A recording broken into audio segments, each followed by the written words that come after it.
ભાવનગર જિલ્લાનું સનેસ ગામ ફેરવાયું બેટમાં. ધારાસભ્ય જીતુ વાઘાણી ટ્રેક્ટર ચલાવીને પહોંચ્યા ગામમાં. પાણીનો નિકાલ કરવા પાળો તોડી હાથ ધરવામાં આવી કાર્યવાહી. ગામમાં પાણી ઘૂસી ગયા હોવાથી જનજીવન ખોરવાયું.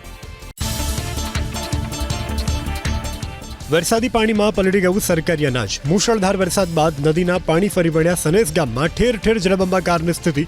ટ્રેક્ટરના માધ્યમથી સરકારી અનાજનો જથ્થો સુરક્ષિત સ્થળે ખસેડવાની હાથ ધરાઈ કામગીરી. ગામમાં ચોમેર નજરે પડી રહ્યું છે પાણી જ પાણી. ભાવનગરના ભાલ પંથકનું માઢિયા ગામ ફેરવાયું બેટમાં. નદીઓના પાણી ગામની અંદર ફરી વળતા ઘરમાં ઘૂંટણસમાં પાણી ભરાતા હિજરત કરવી પડે તેવી સ્થિતિ. માતા પોતાના બાળકને ખભે બેસાડી બહાર લાવતી નજરે પડી. ભાવનગરનું પાળિયાદ ગામ ભગવાન ભરોસે. ભારે વરસાદથી કપાયો છે સંપર્ક. એક દિવસ પસાર થયા બાદ પણ પાળિયાદ ગામના લોકો સંપર્ક વિહોણા. ગેલો, રંઘોળી અને કાળુભાર નદીના પાણી ઘૂસ્યા છે ગામમાં. ભાવનગરના વલભીપુર તાલુકામાં કેરી નદીના પાણીએ ખેતરોનું કર્યું ધોવાણ.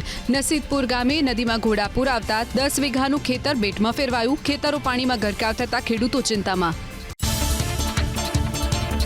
ભાવનગરના નારી ગામ નજીક મીઠાના અગરમાં ફસાયેલા તમામ 58 લોકોને કરાયા રેસ્ક્યુ. 2 દિવસથી પોતાના પરિવાર સાથે ફસાયા હતા શ્રમિકો. એલર્ટ હોવા છતાં અગરના માલિકે શ્રમિકોની સુરક્ષા માટે નહોતા લીધા પગલાં. પ્રશાસને તમામને સલામત બહાર કાઢ્યા. ભાવનગરના ભાલ પંથકમાં મીઠાના પાળાના કારણે દેવળિયા, પાળિયાદ, સનેસ, માઢિયા, ગણેશગઢ, નર્મદે સહિતના ગામડાઓ ફેરવાયા છે બેટમાં. 24 કલાક બાદ પ્રશાસને રાહત માટે કોઈ કામગીરી ન કરી. ધારાસભ્યની સૂચના બાદ ઊંઘમાંથી જાગેલા અધિકારીઓ પાળા તોડવાની કરાવી કાર્યવાહી. સુરેન્દ્રનગર જિલ્લાના લીંબડીનું પરનાળા ગામ બન્યું સંપર્ક વિહોણું. પરનાળા ગામ પાસે આવેલા કોઝવે પર પાણી ફરી વળ્યા. દોડી ધજા ડેમ ઓવરફ્લો થતા કોઝવે પર પાણીનો વધી રહ્યો છે પ્રવાહ. નીચાણવાળા વિસ્તારોને કરાયા એલર્ટ. સુરેન્દ્રનગર જાંબુ ગામ સંપર્ક વિહોણું બન્યું. જાંબુ ગામને જોડતા કોઝવે પર પાણી ફરી વળતા વાહન ચાલકોને હાલાકી. આસપાસના ખેતરો પણ બેટમાં ફેરવાયા. દર ચોમાસામાં કોઝવે પર પાણી ફરી વળતું હોવા છતાં સમસ્યાનો ઉકેલ લાવવામાં પ્રશાસન નિષ્ફળ.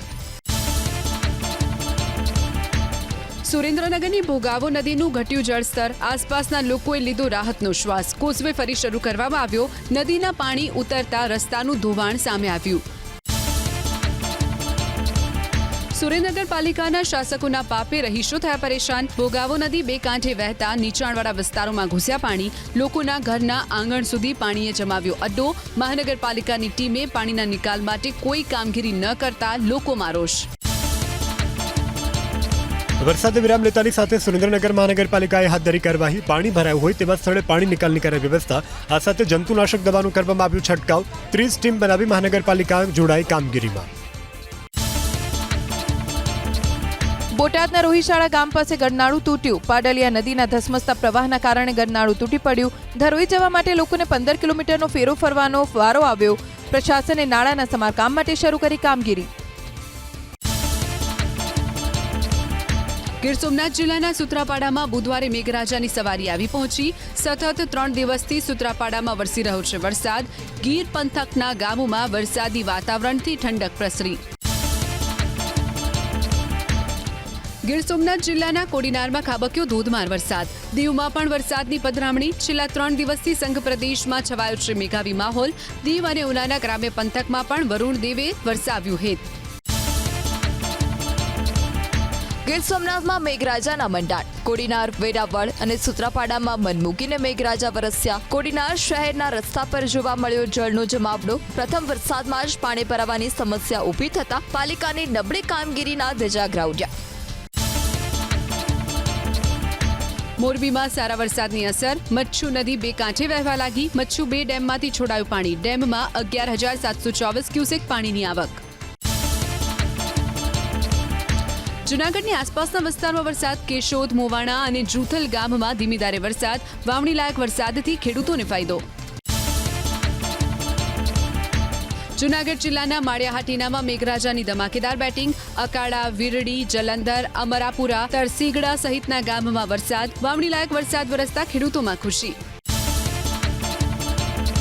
પોરબંદરના છાયા રણ વિસ્તારમાં વરસાદી પાણીએ મચાવ્યો કહેર. રણ વિસ્તારની આસપાસના મકાનોમાં ઘૂસી ગયા વરસાદી પાણી. ઘર વખરી અને ફર્નિચરને થયું વ્યાપક નુકસાન. મહાનગરપાલિકા સામે રોષે ભરાયેલા લોકોએ કમિશનરને કરી રજૂઆત. ડાંગ જિલ્લામાં વહેલી સવારથી વરસ્યો સાર્વત્રિક વરસાદ. વઘઈમાં નોંધાયો સૌથી વધુ વરસાદ. માછલી ખાતર ગામમાં કોતરમાં પાણી ભરાયા. ગામમાં જવાના માર્ગ પર પાણી ફરી વળતા વાહન ચાલકોની વધી મુશ્કેલી.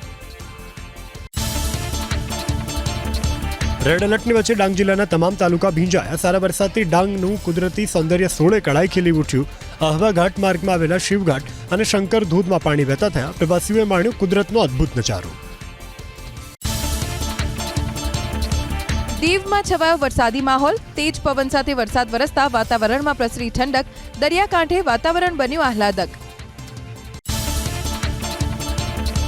જમાજમ વરસાદ વરસ્યો હિંમતનગર શહેરમાં. મોતીપુરા, સહકારી, જૈન છાપરિયા સહિતના વિસ્તારમાં મેઘરાજાએ કરી મહેર. તો હિંમતનગર તાલુકાના કાંકડોલ, પીપળી કંપા, હડિયોળ સહિતના ગામોમાં પણ વરુણદેવે વરસાવ્યું હેત. વડોદરાના ડભોઈમાં સતત ચોથા દિવસે વરસાદ. ડભોઈ શહેર અને ગ્રામ્ય વિસ્તારમાં વરસ્યો છૂટો છવાયો વરસાદ. તાલુકાના મોટા હબીબપુરા, મંડાળા, પીસાઈ, શિરોલા, વડજ સહિતના ગામોમાં છવાયો મેઘાવી માહોલ. ખેતી પાક માટે વરદાનરૂપ સાબિત થશે વરસાદ. અમદાવાદ શહેરમાં વરસ્યો છૂટો છવાયો વરસાદ. શહેરના નિકોલ, આશ્રમ રોડ, પાલડી, ગીતા મંદિર, સોલા સહિત વિવિધ વિસ્તારોમાં વરસાદ. ક્યાંક ઝાપટા પડ્યા તો ક્યાંક માત્ર ઝરમર વરસાદ થયો. અમદાવાદ જિલ્લાના ધોલેરા હેબતપુરથી બરવાળા જતો રસ્તો પાણીમાં ગરકાવ. દેવપુરા ગામ પાસે નાવડા રોડ પરના બેઠા ડીપ પર પાણી ફરી પડ્યા. નાના વાહનોની અવરજવર સંપૂર્ણ બંધ. લીલકા અને ઉતાવળી નદીના પાણી ધોલેરા તાલુકાના પાલ પંથકમાં પ્રવેશ્યા. આજે અને ગુરુવારે રાજ્યમાં સાર્વત્રિક વરસાદની હવામાન વિભાગની આગાહી. અમુક સ્થળે ભારેથી અતિભારે તો કેટલાક સ્થળે હળવા તેમજ મધ્યમ વરસાદની સંભાવના. માછીમારોને દરિયો ન ખેડવા સૂચના. અમદાવાદમાં હળવાથી મધ્યમ વરસાદની શક્યતા. હવામાન નિષ્ણાત અંબાલાલ પટેલની આગાહી. 26 થી 30 જૂન અને જુલાઈની શરૂઆતમાં રાજ્યના ઘણા ભાગોમાં ભારે વરસાદની શક્યતા. કેટલાક વિસ્તારમાં પૂર આવશે. મધ્યપ્રદેશમાં ભારે વરસાદથી નર્મદા નદી બે કાંઠે વહેશે. સાબરમતી નદીમાં પણ આવશે પાણીનો ઓવારો. રાજ્યમાં ભારે વરસાદની સ્થિતિને ધ્યાનમાં રાખી જળ સંપત્તિ મંત્રી બાવળિયાએ ગાંધીનગર સ્થિત ફ્લડ કંટ્રોલ સેલની મુલાકાત લઈ કરી સમીક્ષા. બોટાદ, ભાવનગર, રાજકોટના અધિકારીઓ સાથે હોટલાઇન પર કરી વાત. જળાશયોની મેળવી માહિતી.